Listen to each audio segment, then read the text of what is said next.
Hey folks, I'm back. Today we're cutting bearing edges. I know I said we're going to cut bearing edges with a kitchen blender. That was obviously a joke. We are going to actually use a router table. Most people will say that you need a bigger router table than this. And I would say it's definitely recommended to use a bigger router table than this, but not entirely necessary. If you have a small router table like this, the only thing you have to make sure of is that you use what you have to keep your drum shell flush with the table, which is a lot harder on a small table like this because the drum shell tends to wobble. So it's up to you to pay attention to hold it with what little surface area you have to flush it on. We're cutting an inside 45 with an outside roundover. And you may think, why not just cut 45-45 like most drum manufacturers do today?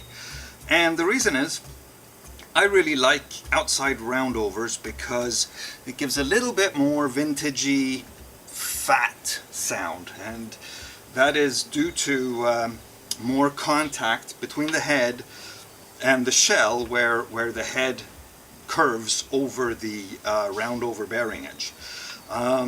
We're cutting a straight 45 inner, but we're not leaving a sharp angle here at the peak. We're going to round that over just a wee bit, which in reality gives the same results as a full round over.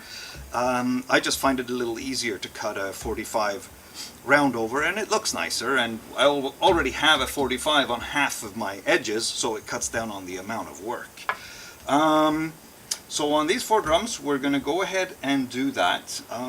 What I know about bearing edges I haven't figured out myself. I'm not that smart. Instead I rely on the knowledge of people that I already know are well ahead of me in regards to knowledge of this. Another thing I like about having an outside roundover is ease of tuning. And I can't remember the explanation, but if you look it up I'm sure you can find it.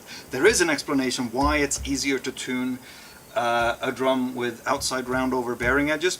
I just can't recall what it is.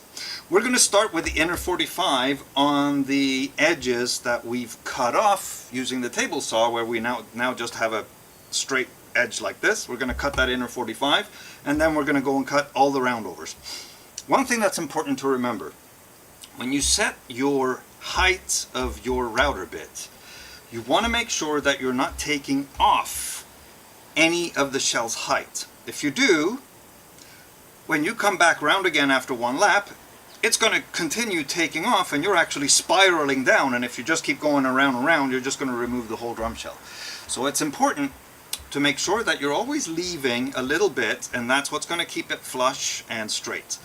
And I know you guys that have cut bearing edges before, you're going to say, well, that's going to be really tough with the edges that are already there, and I will get to that.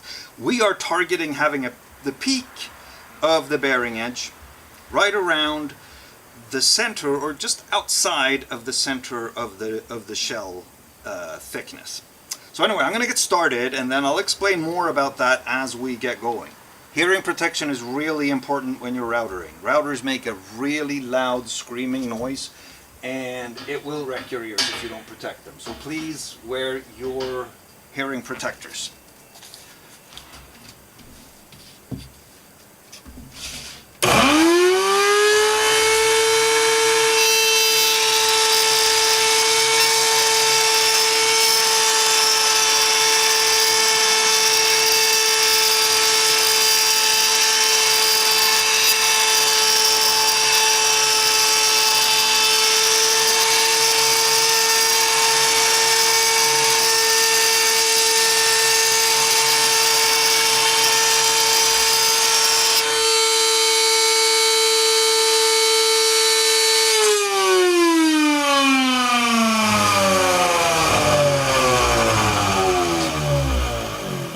That is probably right where I wanted it, or maybe I need to raise the bit height just a wee little bit. Alright, we've only got the big guy left. As I mentioned before, if we had a larger router table, the advantage is that you can cut your bearing edge in this motion, which is much easier than what I'm doing. Because of this smaller router table, we're having to rotate the shell around the bit, but it still works.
Okay, now we're going to cut the round over on the same side, the side that we just cut our 45s on.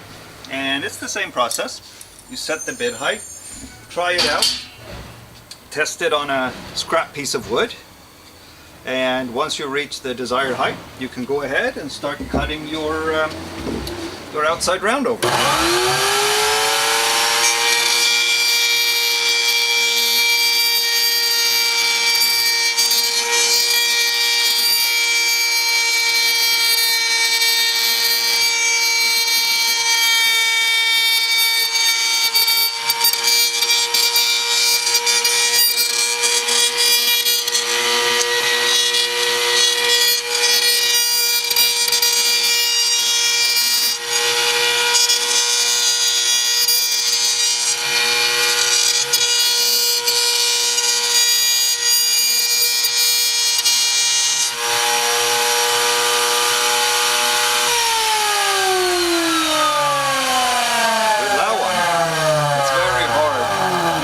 Some splintering like this. The way we sealed it helps a lot because it's not bad. There's only a little bit, but with Lawan, I don't think I've ever managed to cut a bearing edge on Lawan without getting any splintering. Having a more professional router table would probably help. A very sharp bit and a faster motor would probably help a lot. With maple, birch, poplar, this never happens. It's just with Lawan. It's so prone to that happening. Alright, so we've done the bottom bearing edges, or the top bearing edges, the batter side bearing edges, which is the side that we chopped on the table saw. And as I mentioned, here we set the bit height of the outside so that it just barely met at the peak where the top was. So we didn't actually take any depth off, because if we do, we're going to start a downward spiral. That poses a challenge when it's time to do the side where we already have an inside 45 that goes further out than where we were before. So we have two choices here, or we have three choices here. The proper way to do this, which is obviously not what I'm going to show you because I do everything quick and dirty. The proper way to do this would be to get a large flat surface, cover it in flat sandpaper with like double adhesive tape or something, and then sand down this edge so it stays flush until the edge of the 45 moves to the center or closer to the center, so that it ends up, you know, as close to the center as it is here. The way it is here, it's a little bit closer to the edge than what we have it here. So we have two choices here.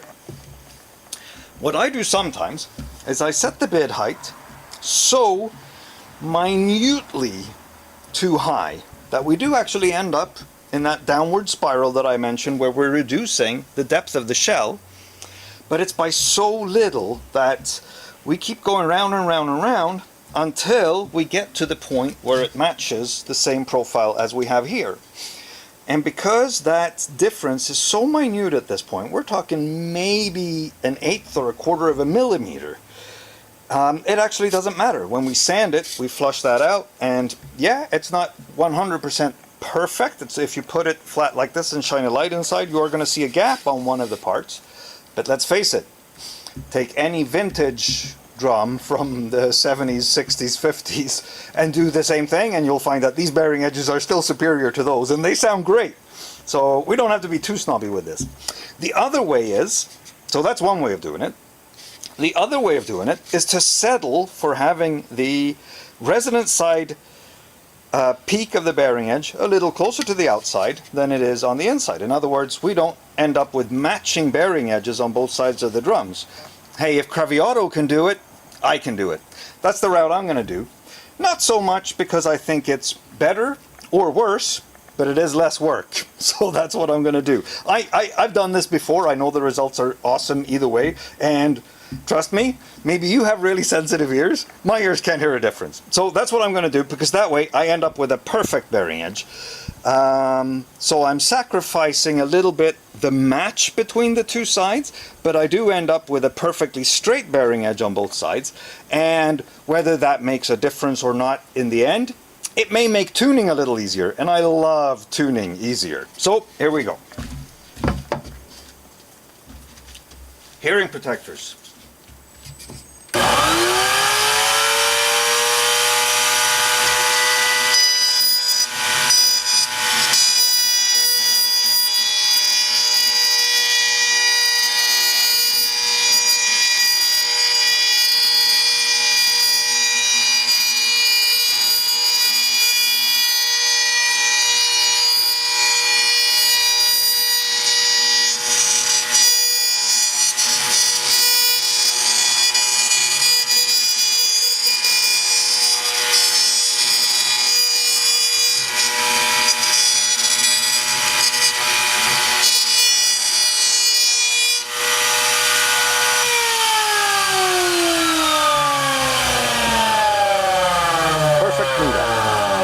And look, no splintering.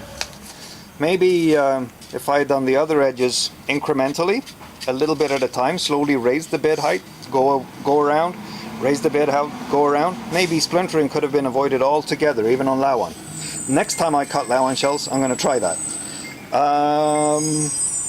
And there's just a wee little bit edge left, which is perfect, because when I'm done cutting in the router, we're gonna sand this nice and smooth and nice and rounded. So the final touch to our bearing edges is going to be to sand them nice and smooth.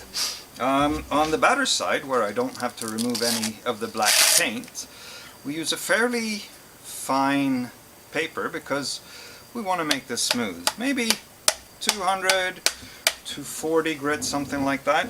Because I'm using a mouth sander, I move the paper up a little bit too high so that it works well to sand the inside edge. And then we'll just go ahead and go around and make that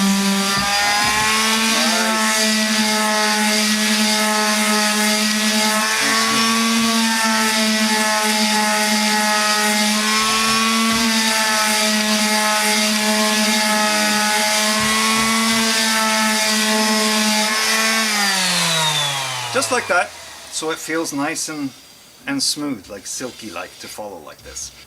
That's the inside. Then we're going to do the same with the outside.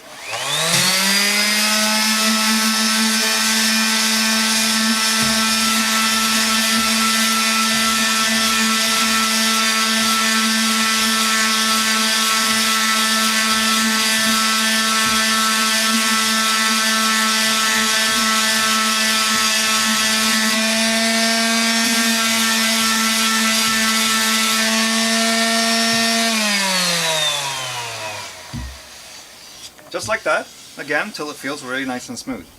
And then the last thing we're going to do is, now we have what feels like a bit of a sharp peak. We're going to round that over using the sander, just so it's smooth, so it flows.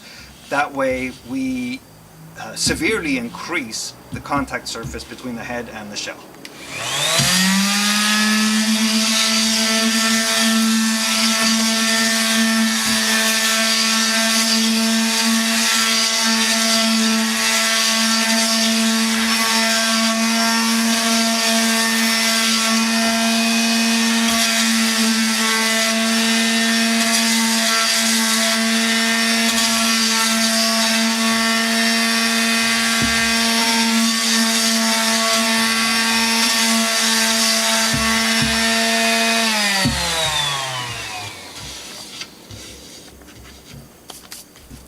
And now we've got a nice smooth round over. I'm still going to go back with even finer paper after, but we'll get to that in a bit. So with 240 paper, it would take us just about forever to get the black sealer that we used off the edge. So I'm going to quickly remove that first with 100 grit. Oh, and by the way, speaking of the black sealer, as I mentioned in the correction on the other video, it was about half a liter that we used to seal these shells. And that doesn't sound like a whole lot, especially considering a lot of it is thinner, which of course evaporates in the drying process. But you know what? There's a noticeable weight difference. They are heavier, each shell. Anyway, enough about that. So like I said, I'm going with 100 grit here, so considerably grittier. So we have to use a light touch, but that's the quick way to get through this, because it's tougher than you think to sand through this black stuff.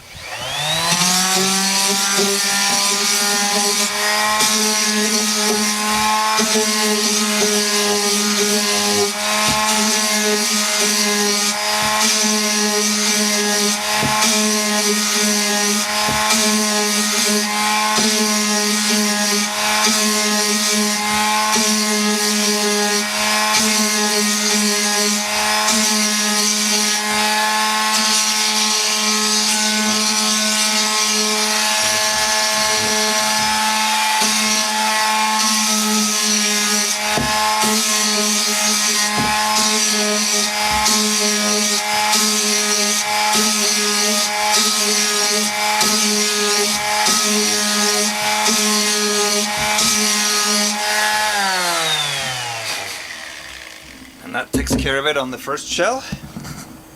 And then just like on the batter side, I'm using somewhere around 200 grit. The red side.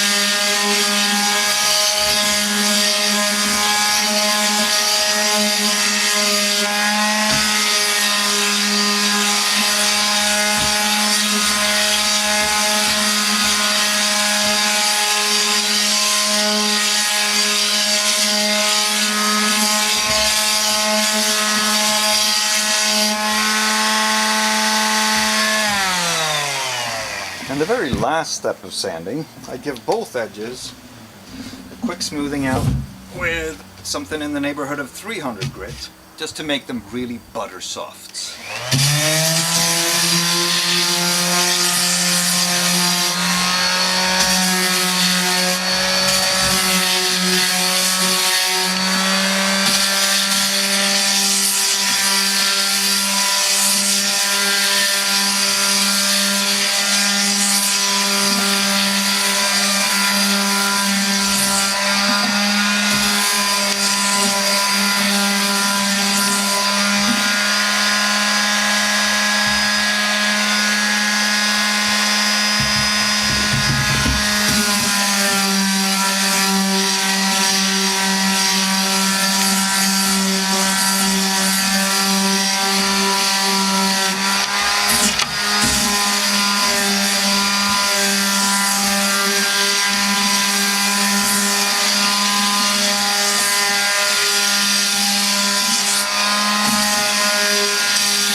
That's just beautiful.